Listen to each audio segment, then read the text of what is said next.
She was placing fresh flowers beside a weathered headstone in the veteran cemetery. Her ritual was the same every Sunday for decades: a bouquet of white lilies, a gentle touch to the engraved name, and a moment of silent reflection. To anyone watching, she might have been a widow or perhaps a sister, but the truth was far more extraordinary. She had never met the soldier whose grave she tended with such devotion. A groundskeeper nodded respectfully as she finished her ritual. 43 years, he remarked to his young assistant.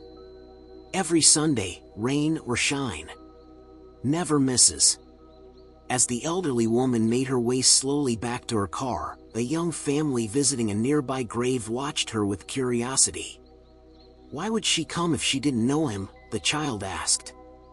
Some promises, the father answered thoughtfully, are sacred even when made to strangers. The elderly woman's modest apartment told the story of a life well lived but solitary. Photographs lined the walls, not of family, but of places: a hospital in a war zone, refugee camps, medical missions across devastated regions. News clippings and commendations spoke of a career spent healing others in crisis. Her hands, once steady enough to perform emergency surgery under artillery fire, now trembled slightly as she prepared her evening tea. Her routine rarely varied: reading correspondence from former colleagues, organizing donations for international aid organizations, and maintaining her meticulous records. In her study, a worn leather journal occupied a special place on her desk. Its pages contained handwritten entries spanning decades, each addressing someone who would never read them. Another Sunday, another visit, began the latest entry. The cemetery has planted new trees near your section. They'll provide good shade in summer. I told you about the situation in the refugee camp where I'm sending supplies next month. The phone rarely rang, but when it did, it was usually former colleagues or aid organizations seeking her expertise. This evening was different. The number was unfamiliar, and the elderly woman hesitated before answering. "Is this the doctor?" asked the young woman's voice, uncertain but determined. "I'm retired," the elderly woman replied, her guard instantly raised. Few people connected her to her former title anymore. The doctor who served in the conflict overseas. The one who? The caller hesitated. The one who made a promise to a soldier? The elderly woman's hand tightened around the receiver. "Who is this?" "I think," the voice continued, "you knew my grandfather. Or rather, you never got the chance to know him. We found his letters." The box arrived by courier the next morning, a military footlocker preserved from decades earlier. The elderly woman's hands trembled as she opened it, revealing bundles of letters secured with faded ribbon, photographs, and a sealed envelope with her name written in unfamiliar handwriting. She recognized nothing in the box, yet it was addressed specifically to her. A note explained, "My grandfather died in the conflict before I was born. We recently discovered these while clearing my grandmother's house after her passing. Your name appeared in his final letters home. We believe he entrusted you with something important." The elderly woman carefully opened the sealed envelope. Inside was a letter written in haste, the paper thin and delicate with age. The date marked a day she had never forgotten, the day that had defined the rest of her life. "If you're reading this," it began, "then I didn't make it home. I have one request that I can only entrust to someone who understands duty as you do." The elderly woman paced her apartment, the letter clutched in her hand. After all these years, the family had found her. The soldier's grandchild had tracked her down, unknowingly disrupting the private pact she had maintained for decades. She had honored her promise for 43 years. A promise made to a dying man she had known for less than an hour. A promise that had shaped her life's path. Now, the soldier's family had discovered her ritual without understanding its origin or meaning. Should she reach out to them? Would explaining diminish the sanctity of what she had done all these years? Or did they deserve to know the truth about their grandfather's final moments and the promise that had bound a stranger to their family for decades? She reopened the soldier's final letter, reading again the words that had guided her life's purpose. The decision before her now was whether to share that purpose with the family who had finally found her. The elderly woman arranged to meet the soldier's granddaughter at a quiet cafe near the veterans' cemetery. She brought with her only the leather journal, for decades of one-sided conversations with a man she had never truly known. The granddaughter arrived precisely on time, a young woman in her 30s with familiar eyes that startled the elderly woman. She carried a photograph album and the unmistakable nervousness of someone approaching a living legend. "Thank you for meeting me," the granddaughter said, extending her hand. "I've been trying to understand my grandfather's story for years. Finding your name in his letters, it was the missing piece we never knew existed." As they settled into their conversation, the elderly woman realized she faced a paradox. She knew intimate details about a stranger's final moments, yet nothing about the life that had preceded them. The granddaughter knew everything about life, but nothing about those final moments that had connected them across generations. As their coffee cooled, the granddaughter shared family photographs, the soldier as a young man before the war, laughing with friends, holding his infant daughter, standing proudly in his new uniform. "My mother barely remembers him," she explained. "She was only 3 when he died. My grandmother never remarried." The elderly woman studied the photographs with quiet amazement. The face that had haunted her professional decisions for decades was suddenly rendered in full color, smiling in ordinary moments of a life cut short. "He loved poetry," the granddaughter continued. "Wrote it constantly according to my grandmother. And he built model ships in bottles, and had the steadiest hands." "Surgeon's hands," the elderly woman murmured without thinking. The granddaughter looked up sharply. "That's what his commanding officer told my grandmother at the funeral. That he would have made a fine surgeon with those hands." The revelation of the soldier's life unfolded through stories and photographs. The elderly woman learned that he had been a medical student before being drafted, that he had planned to specialize in pediatrics after the war, that his daughter, the granddaughter's mother, had followed that path in his honor, becoming a pediatrician herself. "We knew he died in a field hospital," the granddaughter explained. "His official record says he sustained injuries while pulling wounded comrades to safety. But his letters home stopped 3 weeks before the official notification of his death."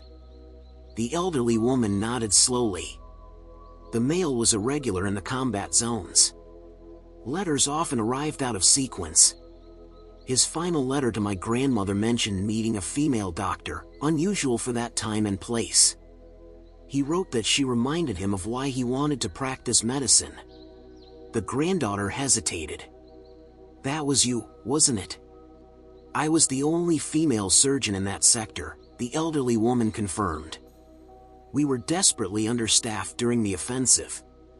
As their conversation continued, the granddaughter shared more family history, how the soldier's death had affected generations, how his absence had created both a void and a driving purpose for his descendants. "My grandmother kept everything," she explained. "Every letter, every photograph, every newspaper clipping related to the conflict. She believed in preserving his memory completely."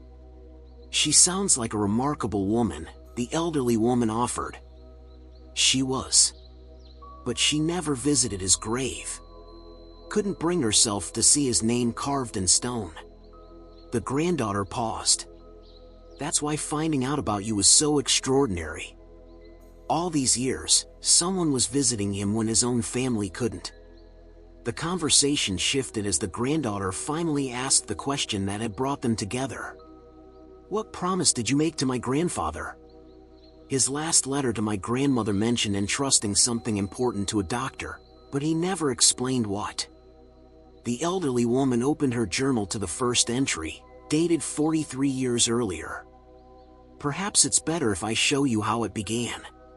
She handed over the journal, watching as the granddaughter read the account of that fateful day, How the young doctor had been working 36 hours straight during a massive casualty influx when they brought in a soldier with catastrophic injuries, how he had remained conscious against all medical probability, how he had spoken lucidly despite his condition. The journal entry described their brief conversation amid the chaos of the field hospital. The soldier had recognized that he was dying and had only one request, not for himself, but for the friend who had died saving him, whose body had been recovered alongside his own.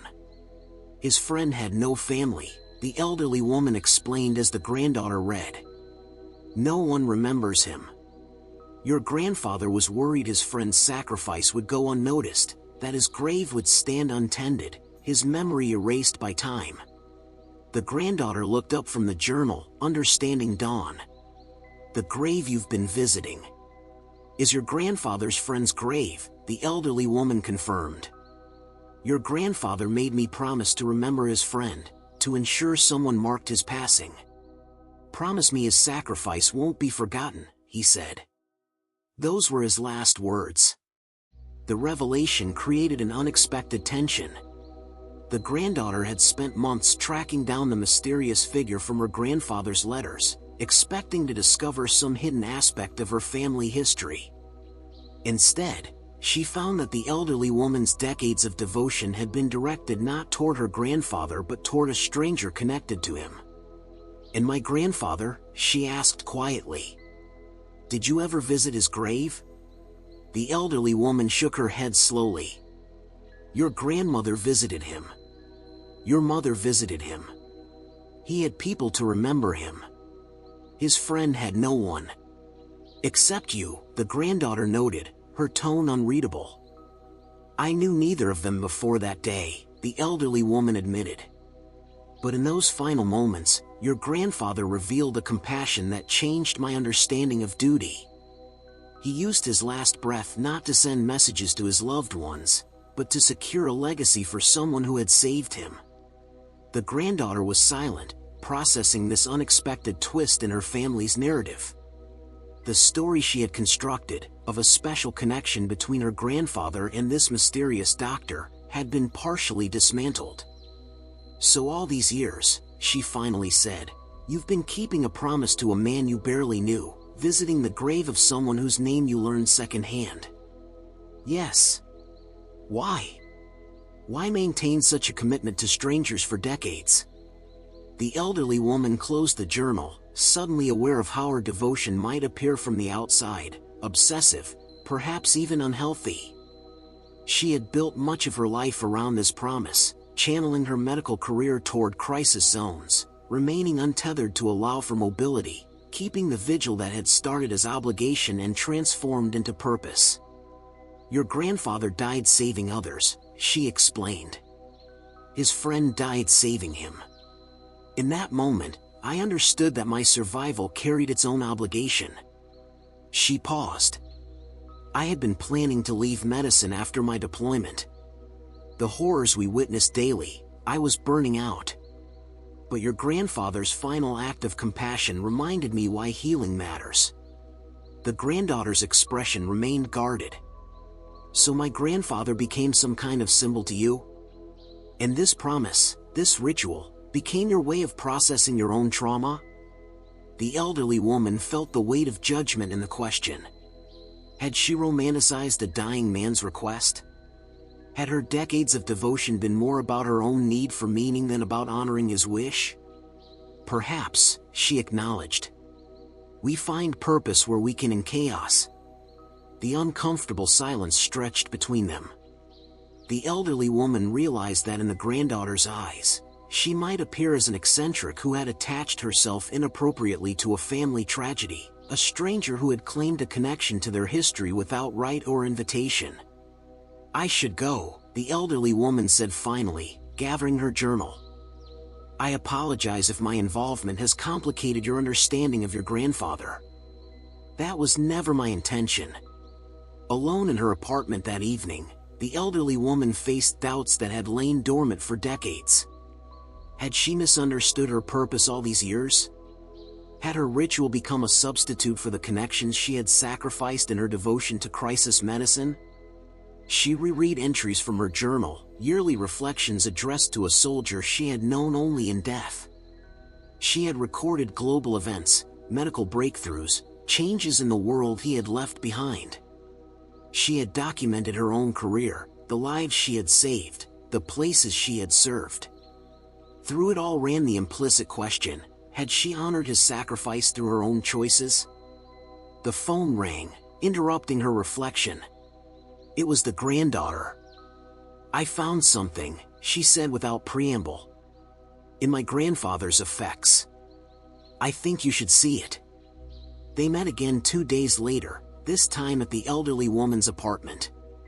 The granddaughter arrived carrying a small package wrapped in archival tissue. "My grandmother kept everything organized chronologically," she explained. "After our meeting, I went back through the materials from the weeks before his death.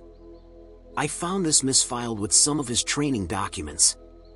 She unwrapped the tissue to reveal a small notebook, a field journal with a military medical unit insignia embossed on its cover. The pages were filled with a handwriting the elderly woman didn't recognize. "It belonged to his friend," the granddaughter explained. "The one whose grave you've been tending. My grandfather must have recovered it after his friend's death, before he himself was wounded." The elderly woman accepted the journal with reverent hands. "Have you read it?" "Only enough to confirm whose it was," the granddaughter replied. I thought perhaps it should go to the person who has honored his memory all these years." The gesture represented more than the physical object, it was acknowledgement and validation of the elderly woman's decades of devotion. "There's something else," the granddaughter continued. "I spoke with my mother and my aunts. None of us knew about your promise all these years, but now that we do." She paused. "We'd like to join you. This Sunday." That Sunday, the cemetery groundskeeper observed an unusual procession approaching the weathered headstone. The elderly woman, now accompanied by 3 generations of a family she had only just met. They carried white lilies, matching her tradition. Together, they arranged the flowers, each person placing a stem with purpose. The elderly woman introduced them to the grave she had tended alone for 43 years. "This is his family," she said to the stone marker. "Not by blood, but by the bond you shared with their grandfather." The soldier's granddaughter placed a hand on the elderly woman's shoulder. "We've been researching his history. He was an orphan who enlisted at 18. No siblings, no extended family. All these years, we never knew about him, but my grandfather did. He recognized that everyone deserves to be remembered. And you became his family," the soldier's daughter added, addressing the elderly woman. "When you kept your promise to my father, you joined our story." The elderly woman had spent decades speaking to ghosts during her cemetery visits. Now, surrounded by living connections to that long-ago promise, she understood that her commitment had created something unexpected, a bridge between past and present, between strangers who had become linked through an act of remembrance. The extended family shared stories as they stood before the grave, the granddaughter recounting discoveries from the friend's journal, the elderly woman sharing anecdotes from her medical missions inspired by the promise, the great-grandchildren placing pebbles atop the headstone in a new tradition they were eager to continue. A younger cousin, curious about the ritual, asked the elderly woman, "How long will you keep visiting?" "As long as I'm able," she replied. "And after that?" "We'll continue," the granddaughter assured her. "Your promise has become our heritage now too." 1 year later, the elderly woman approached the veteran's cemetery leaning heavily on a cane. Age had accelerated its claim on her mobility, but her determination remained undiminished. As she neared the familiar grave, she spotted figures already gathered there, the soldier's family, arranging white lilies in the morning sunlight. They welcomed her with warm embraces, supporting her as she placed her own flower. Together, they stood in a moment of silence that required no explanation. The elderly woman opened her journal, not to write, but to read aloud from entries spanning decades. Her voice carried across the quiet cemetery, bringing to life her one-sided conversation with the fallen friend of a soldier she had met only once. When she finished reading, the soldier's granddaughter took the journal and added a new entry in her own handwriting. Today marks 44 years since a promise was made. What began as one person's commitment has grown into a shared remembrance. You are not forgotten. You never will be. The elderly woman watched as each family member signed their name beneath the entry, transforming her solitary vigil into a collective pledge that would outlast her own lifetime. The promise, like the memory it protected, had found its way home. This is the end of this video. I recommend you to subscribe, and for similar stories, I recommend you watch this video. Thank you.